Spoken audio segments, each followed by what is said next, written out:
Finding the ideal load for your rifle can be a bit like finding a needle in a haystack. Gavin here from UltimateReloader.com. That underscores the need to have a methodology and to have a strategy so that you can hone in on that perfect load for your rifle. The right velocity, the right consistency of velocity, and the right accuracy. That's exactly what I'm going to cover in this video. I just finished my Dream PRS rifle build. This is a full custom 6-dasher rifle. It's going to give me more barrel life compared to 6mm Creedmoor. It's going to have similar ballistic performance compared to Creedmoor and less recoil. Do you need less recoil compared to 6 Creedmoor? Well, if you shoot a PRS match, you'll find out very quickly that when you're trying to spot your trace and trying to spot your misses at 1,000 yards, less recoil is better. It's not about comfort, it's about seeing what's happening and staying on target. So in this video, what we're going to do is we're going to talk about my strategy for honing in on that ideal load. This is phase one, new brass, ladder tests, OCW. We're going to talk about the equipment that I'm using to load this ammunition. When you're doing scientific testing, and I'm considering this scientific testing because I'm sharing the results with you, and I know people are going to make decisions about which way to go with their load or which components. This is super critical stuff, and we need to use the right equipment so that we have a high degree of certainty in terms of what the outcomes are based on the inputs that we've selected. I'm going to go through the process of shooting. I'm going to talk about some of the results that I got and then bridge that to what are the next phases of load development and working with this load with this rifle and this shooting platform. So let's get to it. So let's start with strategy. How are we going to go from having the whole world as the possibility of all of the different components, the different charge weights, the different bullet seating depths, all that, to honing in on the exact load that we need to get maximum performance out of the rifle? So there's two things here. I started by looking on the Precision Rifle blog. Calzant does a great job with his series, What the Pros Use, and I found a What the Pros Use article specifically for 6-dasher. What bullet weights, what charge weights for Varget. Varget is by far the most popular powder for 6-dasher, and I went straight to that data. I know I'm working with Berger 105 grain hybrid target bullets and the new Berger 109 long range hybrid target bullets, and I was able to construct what the sweet spot is. What are guys winning matches with? What charge weight of Varget with a 105 grain bullet or a 109 grain bullet? I started in those regions and then transitioned to a 10-shot ladder test.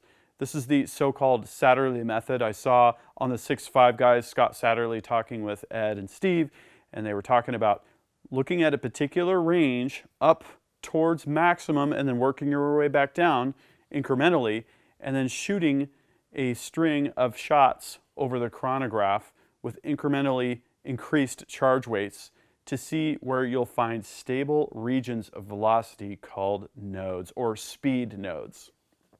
Because the goal is we want single-digit standard deviations on our velocity, and we want low extreme spreads as well. Because the further we go out, I'm going to be shooting at 1,000 yards plus in matches, the more vertical dispersion we're going to get if we have variations in velocity.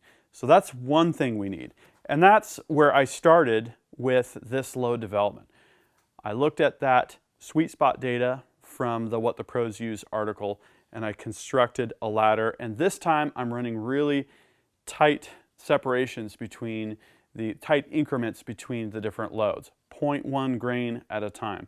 I'm using an A&D FX 120i scale with the Auto Trickler V3 system. And this is because I don't want to have too coarse a resolution and miss one of those speed nodes.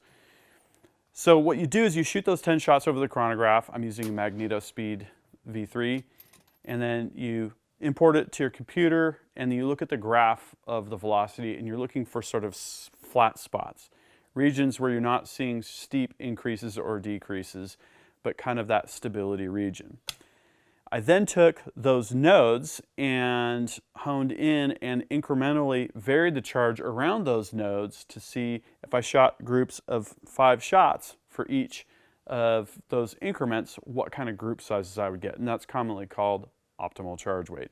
There's a bunch of different ways to do this. This seems to work well, and in this case I was able to do that. So we'll get to the results in just a moment, but first let's talk about the equipment and the reloading process. With regard to components, it was actually this 6-dasher Alpha Munitions brass that gave me the idea to do this project. I had seen guys do great with 6-dasher in PRS competitions, shooting in the same squad with them, but I'd heard about how much work there was involved and cost and just time to hydroform the brass or to fireform it, that kind of thing. And Alpha Munitions stepped up. They make top quality brasses made right here in the USA. And I thought, well, now I got to try a 6-dasher build. So that's the brass I'm using. I'm using Varget, as I stated in that What the Pros Use article, and from talking with Alpha Munitions and some other folks, Varget is really the sweet spot powder. It's going to work great, so I just decided to go with that. Using CCI BR4 primers, these are the bench rest primers. Another recommendation from Alpha Munitions. And then I've got 2 Berger bullets that we're using here. We're using the 105 hybrid targets. These are a mainstay for 6mm in PRS competitions, and the all-new 109 long-range hybrid targets also from Berger. I'm looking at 2 aspects of performance here.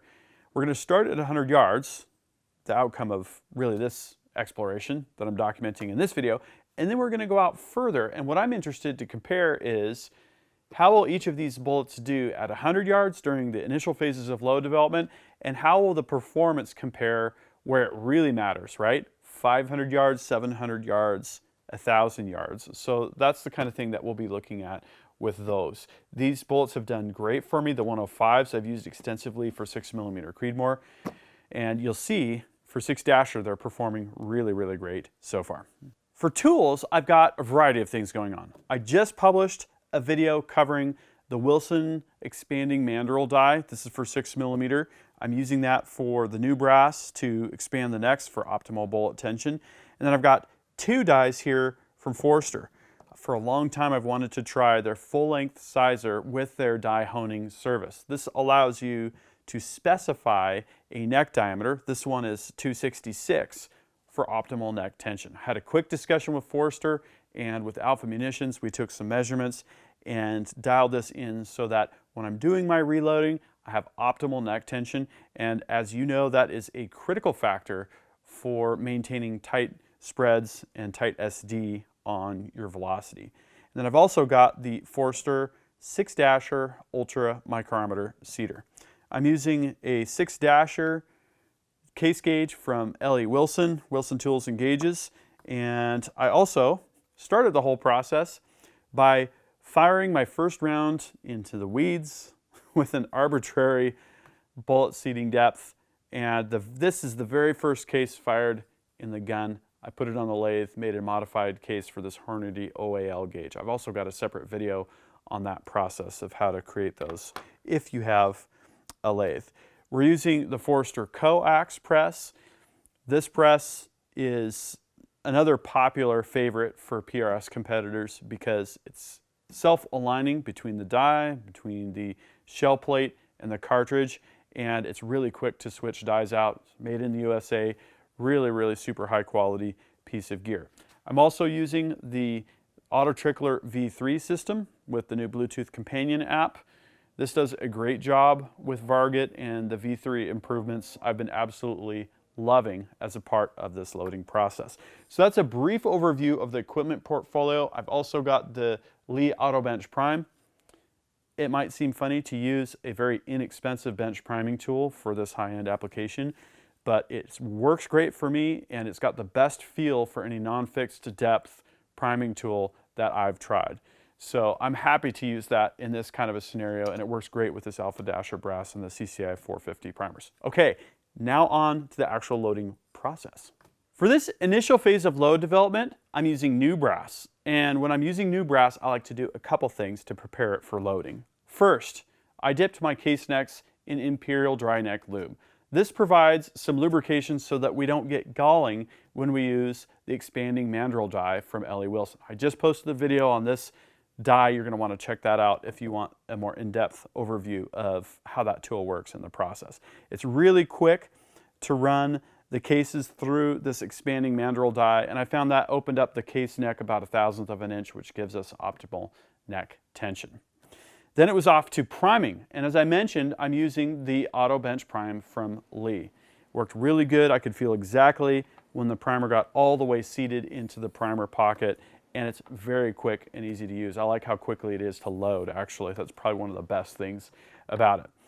Then off to the Auto Trickler V3 for charging. And there was 2 different types of charging I did. I did 10-shot ladders, 2 of those, one for each bullet weight, 105 and 109.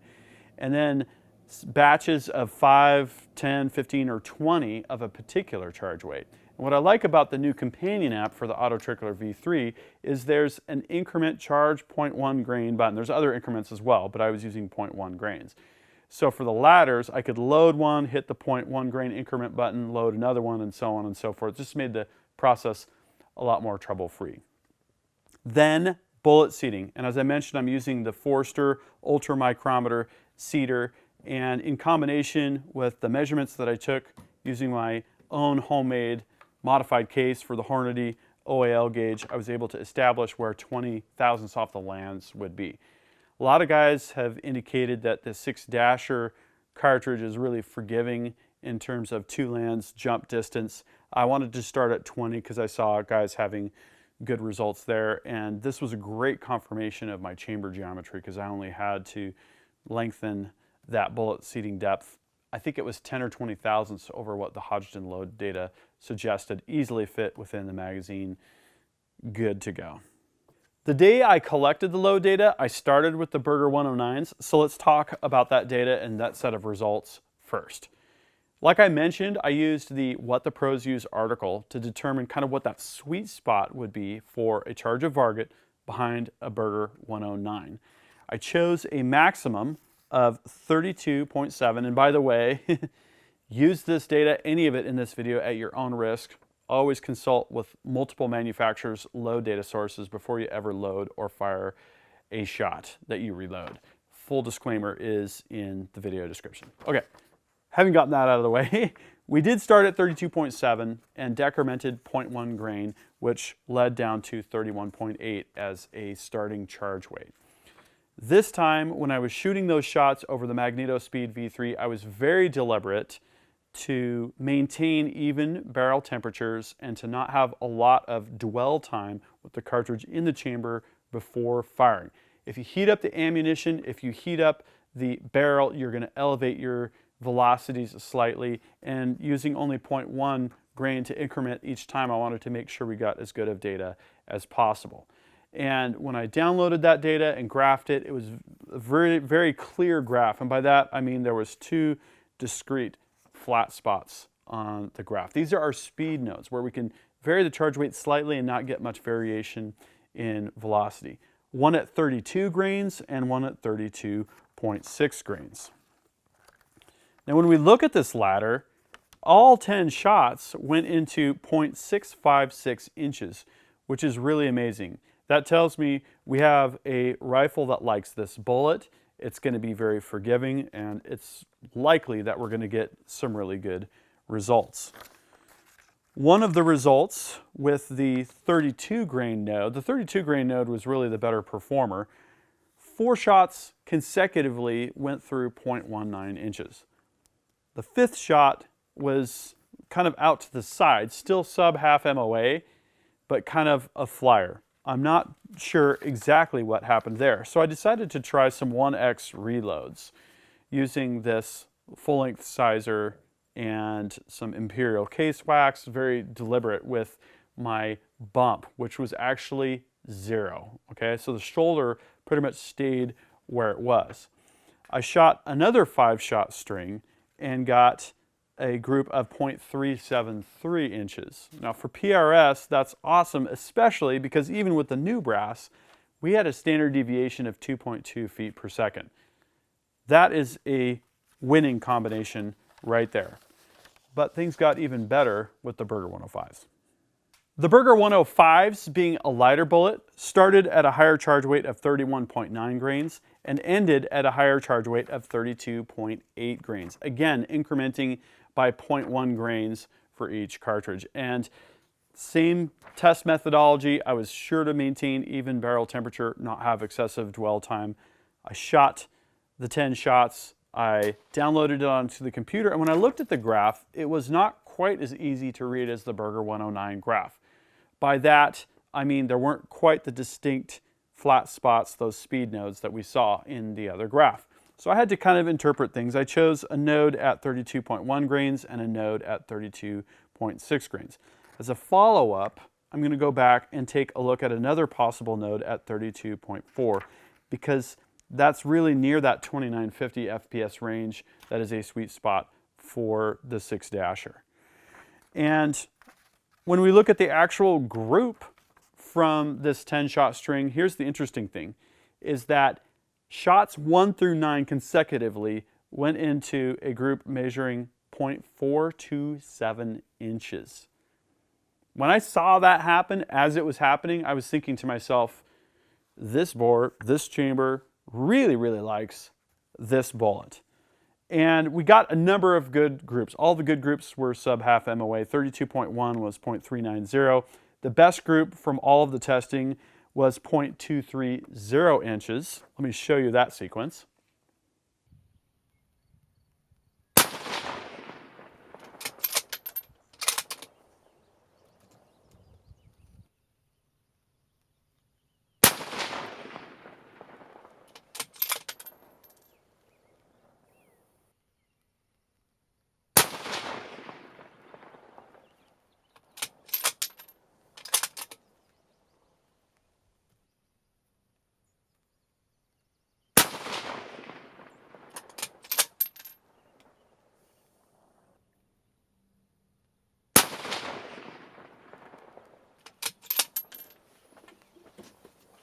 So this is an absolutely outstanding result, beyond what we need out of a PRS rifle, but of course I want to see just how good things can get with the rifle I built and with all these awesome components. The downside was I was measuring the velocity at that time, and the SD for those 5 shots was 11.7 feet per second. So I feel like I need to come back to that one and retest it. We saw another group that was very promising, and that was 32.7 grains of Varget behind the 105, which had an SD of 4.2 and produced a group sizing 0.362 inches. That is an absolutely outstanding result. Something that we could definitely use for PRS match ammunition. And another thing is, I expect all of these groups to get better when we have fire-formed brass. So our first time reloads, after we've loaded them, fired them, and then loaded them again, could perform quite a bit better. Again, I've talked with people that shoot 6-dasher extensively, and I saw things tighten up just a little bit. If I can get down into that 3 to 4 to 5 FPS SD number and down around a 1/4 inch, which is better than it needs to be, I will be very happy if we get to a consistent place of being able to do that with the right conditions. So what's next? I'm going to continue. Hey guys, I'm actually breaking into my own video for a late breaking update. I had mostly finished this video, but curiosity was killing me. I had to see what was going to happen on that Berger 105 ladder test where that other node was that I missed the first time. 32.4 grains of Varget and about 2,950 feet per second. So I loaded up a bunch of those rounds. I shot 5 of them in this 5-shot group, and what I saw absolutely amazed me.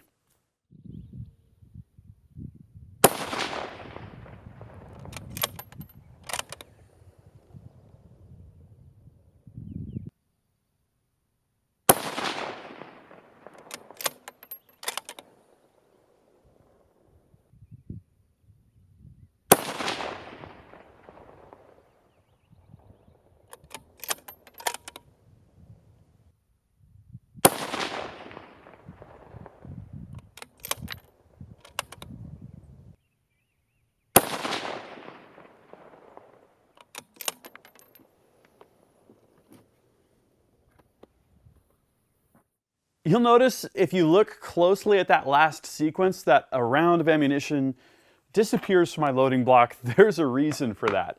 The first shot I fired when I was trying to shoot that group of 5, I was dialed up 3.7 from some shooting that I had been doing at, I think it was 660 yards or 700 yards. So I was down around in my magazine and I had to reload that magazine. But what an amazing result. I have that sheet of paper right here. 5 shots with the Ballistic X app. I calculated that to be at about 0.090 inches. It was a little hard to tell because the paper was ripped from the plywood backer that I had. Looking at different backers for that kind of shooting. Whoa, this is bench rest level accuracy. This is well beyond what we need for PRS, but really tells the story of how well this reamer geometry worked, the reamer itself, the barrel blank, the stock system, this Leupold Mark V scope, the alpha brass. This is brand new brass. We used that Wilson expanding mandrel. This is absolutely a phenomenal result. What I didn't do was I didn't shoot that over the chronograph when I shot that group, as you saw in the video. So I just shot a string of 5 over the Magneto Speed V3. The rifle had been sitting in the sun on my side-by-side rack, and it was still sub 10 FPS, single digit FPS, 8.1 feet per second. And we were actually over 3,000 feet per second. This rifle was cooking hot. So I'm guessing that if I shoot the same ammunition over more controlled conditions, waiting for the barrel to cool down and so on and so forth, that SD might shrink a little bit back, maybe towards that 5 FPS range. I'm not totally sure. So I am absolutely thrilled with this rifle and all of the different components and dies, all the Forester equipment's all working absolutely perfectly. And what I've decided to do, since these results are so good, is phase 2 of load development isn't going to be with resized brass. I'm sure that will turn out fine. I'm instead going to turn my attention towards the long range aspect of load development. Where do the groups land and what do the group sizes look like at 600 and 1,000 yards? What kind of velocity and SD numbers am I getting at 1,000 yards? Ultimately, that's where things really matter in a PRS match, and that's really what I'm developing this ammunition for. We want to make sure that we're able to get on target at 1,000 yards and that we've got great consistency, and the closer range stuff will kind of sort itself out at that point. And that's what I learned from one of my first PRS matches was, if you haven't confirmed your load out to 1,000 yards and you're shooting out to 1,000 yards in the match, you haven't done all the work you need to do to be confident and to be in a good position to do as good as you can do in that match. So here's what I want to know is, what do you think? What do you think of the results that I've gotten? What do you think of the 6-dasher cartridge? What kind of content do you want to see me work on related to this rifle package and this reloading scenario? Drop a comment and we'll start a discussion. And don't forget to subscribe with notifications because I'm going to have a lot more related content coming up. If you liked the video, please give it a thumbs up. Also, got Ultimate Reloader shirts at the Ultimate Reloader store. I'm on Patreon. I've got a link to a full article with a lot more information, links to product pages, and so on and so forth. Until next time, happy shooting and happy reloading.